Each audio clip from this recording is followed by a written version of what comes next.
Everton versus Liverpool, Merseyside Derby. To the champion against the number one team or number one position in the league. And it was a good game. I'm not going to lie. It was entertaining. 2-2 over here in the U.S. You had to get up early to watch. It was a struggle. I'm not going to lie. I had like one eye shut and one eye open, but just because it was so early. Not because I don't like soccer, not because it's not a good game. It was just super early. But yeah, and let's get started. Let's talk about it. There was two controversial things from this game. Virgil van Dijk got taken out by Pickford. It was crazy tackle. It should have resulted in a red to Pickford, but unfortunately for Van Dijk, he was offside.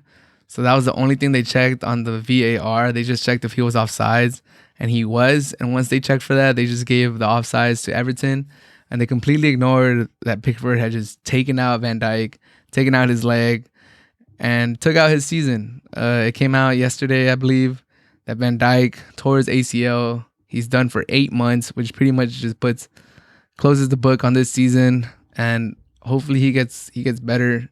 He gets well soon, and he's able to come back as the Van Dijk that we all know and respect and appreciate. Because he's a great defensive back. He's a great center back. He's probably the best center back in the world right now. He's been playing great like the last 3 seasons. He's had a little small dip in his form the last few months since the restart happened last season and kind of the beginning of the season.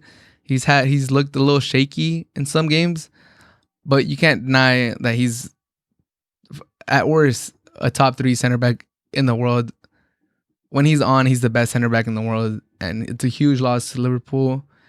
And then the other controversial thing that happened this game was the game was tied 2-2, and it looked like Liverpool had gone the go-ahead goal in the 91st minute. It looked like they were going to steal a victory in the last minute, and VAR took it away because Mane's, I don't know what, was offsides. It looked like he was onsides. If you just look at the image, it looked like he was onside. Everybody thought, like, okay, when they were checking for the offside, even the commentators like, all right, what are we checking here? Like, this is a goal. Like, it's pretty clear that he's not offside. And then they checked, and they called offsides, and it was just crazy scenes in the Merseyside Derby. And I know Liverpool felt like they were slighted twice. Their captain, their best defender, the heart of their defense is taken out, and Everton gets no repercussions. And then you think you got the victory, you're gonna move up the table, or you're gonna win the Merseyside Derby, and they take the goal away from you because maybe Mane was ahead of the defender by a millimeter, if that. I would be upset, and I've been upset. There was a similar play last season where my Wolves went to Liverpool, and they were losing 1-0, and they got the equalizer. They got the equalizer like in the 45th or 47th minute, right before halftime. And Neto scores it, puts it in the bottom left corner, and he's celebrating. He's doing his little celebration, and then they check the goal. And even the commentators were like, what are we doing here? Like, are we serious? Like, this is not offsides. And then they called offsides for that too. They take the goal away. Liverpool take a 1-0 lead into halftime. They're able to see out the game. They're able to get that victory against the Wolves. And there's been other times where VAR has benefited Liverpool. So I find it a little annoying that Liverpool is like going to the board or filing a complaint, and like they're trying to get like some, I don't know what they're trying to get, but they filed the official complaint to the league saying that VAR should have checked this, VAR should have checked that this should have gone their way. I don't know. I don't like that. VAR gets you sometimes. VAR punishes you sometimes. The one thing that I thought about when I saw that Liverpool was filing all these complaints was Steve Bruce. Steve Bruce, coach of Newcastle, when they played Tottenham, and they got a penalty to tie the game 1-1. It was a super like penalty that should never be called. It was at the beginning of the season when all those weird penalties were being called. And Steve Bruce, after the game, he said that honestly that shouldn't have been a penalty, that it feels weird winning that way, that he understands that he should be happy because the VAR helped him out this time, but he understands that it's gonna come back. Like, it's gonna, moving forward, there's gonna be a situation where it's gonna hurt them. And that's why he can't be happy, or like he understands how this game works or how VAR works. That sometimes it's gonna favor you, but there's gonna be other times where it's gonna, just completely turn the game against your side. And that's just how it is with VAR. Like, sometimes it helps you out and you're like, all right, it is what it is. Like, what can I do? That's how they're implementing VAR. And then there's going to be other times where you're going to be on the bad side and you're going to be like, what? Like, come on. Why do we have VAR? Why is VAR not checking this? Or why is VAR being so meticulous and super accurate? Like, can it be that accurate with the offsides? Like, what's going on? Is the technology even there? And you're going to be upset. But just like Steve Bruce said, it comes and it goes. And I think there's nothing you could do other than revoke VAR or take VAR away. Like, if there was going to be a complaint by Liverpool, it would be to, in my opinion, it would be to get rid of VAR. Like, or to file a complaint, just complaining about VAR or the decision that happened. I think is like who does Liverpool think they are, or like why do they think they're gonna get like a different outcome than other teams when this happens across the whole league? Like, once I was on Twitter and I was reading the tweets from all these different sports outlets reporting that Liverpool is gonna file a complaint, and like all I was seeing was just fans of all of these other teams in the EPL just pointing out how their team has gotten like has been hurt by VAR. Everybody was referencing like, what, like, why is Liverpool doing this? Like, I'm a whatever fan, and look, this happened on this game, similar thing, player got injured and then they took a goal away from us and my team never filed a complaint. Like, why is Liverpool doing it? And then there'll be other fans just citing their references. Hey, my team, this and this happened, they never complained. But I get it. If you're Liverpool, I get why you're doing it. Your captain is gone. The heart of your team is gone. It's going to be difficult to win the league without him. And then if you keep dropping points, it's going to be even harder. So I get it. I get what they're doing it. And to be honest, I'm siding with them. Like, Pickford should have gotten a red. And if it was up to me, I would have upheld that goal. I wouldn't have taken it back for offsides. So I kind of get it. But it does kind of irk me that Liverpool is like thinking they're special. They're going to get some special treatment by filing for that complaint. I don't know. It's just things that pop up in my head. But one more time, it's really unfortunate that Van Dijk is out. He started 93 games for Liverpool, 94 out of their last 95 Premier League games.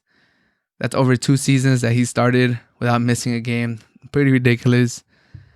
Like I said, he's been a rock at the back, but the Liverpool defense as a whole has looked shaky since the beginning since the restart of last season. Once we came back after coronavirus delayed the continuation of last season, their defense has looked shaky. I've mentioned it on the podcast before. I've mentioned it here. I've said that their defense was shaky. That even though they were shaky, the other teams that are contending or trying to contend for top 4 or the Premier League title, their defense was shakier. So that gave the nod to Liverpool. That was my thought process. Like, I was looking like, all right, Liverpool, your defense is looking shaky. I'm not super confident in it. But Chelsea has the worst defense. Tottenham has the worst defense. City has the worst defense. And that was mainly because of Van Dijk and because I trusted Van Dijk and I know the caliber of player that he is. But now that he's gone, that argument that I was putting forward for Liverpool is kind of dead.